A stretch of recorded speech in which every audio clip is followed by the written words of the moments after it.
കേരളത്തിലെ രാഷ്ട്രീയത്തിൻ്റെ ചൂട് ദിവസം കൂടും തോറും കൂടിക്കൊണ്ടിരിക്കുകയാണ്. ഈ സമയത്ത് ചില മണ്ഡലങ്ങളിലേക്കാണ് എല്ലാ കണ്ണുകളും തിരിഞ്ഞു നോക്കുന്നത്.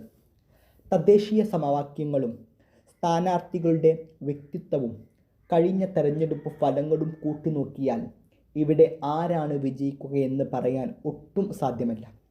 ഇത്തരം മണ്ഡലങ്ങളാണ് അടുത്ത 5 വർഷം കേരളം ആര് ഭരിക്കണം എന്ന് തീരുമാനിക്കുന്നതിൽ നിർണായകമായ പങ്ക് വഹിക്കുന്നത്.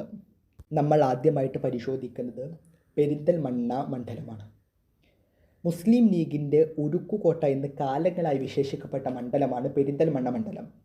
കഴിഞ്ഞ 2021 നിയമസഭാ തെരഞ്ഞെടുപ്പിൽ വെറും 33 വോട്ടിൻ്റെ ഭൂരിപക്ഷത്തിലാണ് മുസ്ലിം ലീഗിൻ്റെ യുവ നേതാവായിട്ടുള്ള നജീബ് കാന്തപുരം വിജയിച്ച് കയറിയിട്ടുള്ളത്.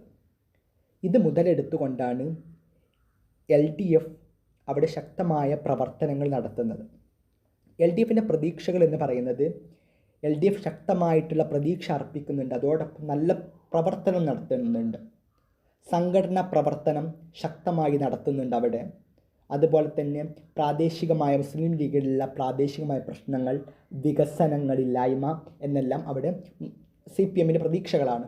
അതോടൊപ്പം മുസ്ലിം ലീഗിൻ്റെ പ്രതീക്ഷ എന്നുള്ളത് ശക്തമായ സംഘടന അടിത്തട്ട് അവർക്ക് നിലവിലുണ്ട്. അതുപോലെ തന്നെ 5 വർഷം നജീബ് കാന്തപുരം MLA ആയി പ്രവർത്തിച്ച പരിചയവും ആളുകൾക്കിടയിൽ നടത്തിയ സേവനവും. അടുത്തത് മഞ്ചേശ്വരം.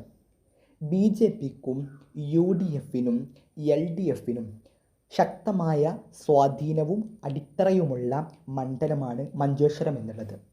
2021 മുസ്ലിം ലീഗിൽ നിന്നുള്ള AK അഷ്റഫാണ് അവിടെ വിജയിച്ചു കയറിയത്.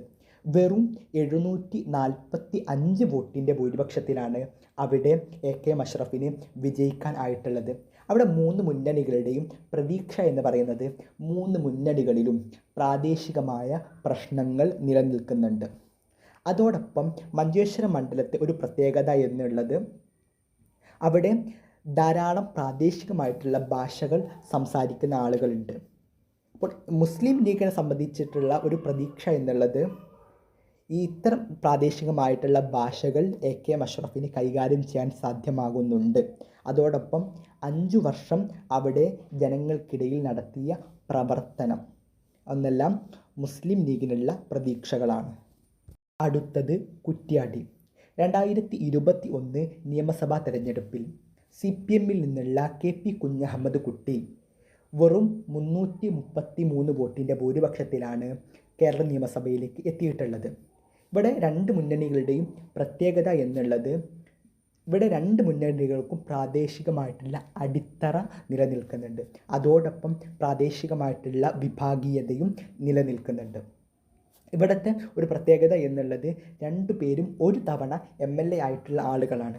അവിടെ ആർക്കാണ് മുൻതൂക്കം എന്നുള്ളത് ഇപ്പോഴും പ്രവചിക്കാൻ കഴിയാത്ത കാര്യമാണ്.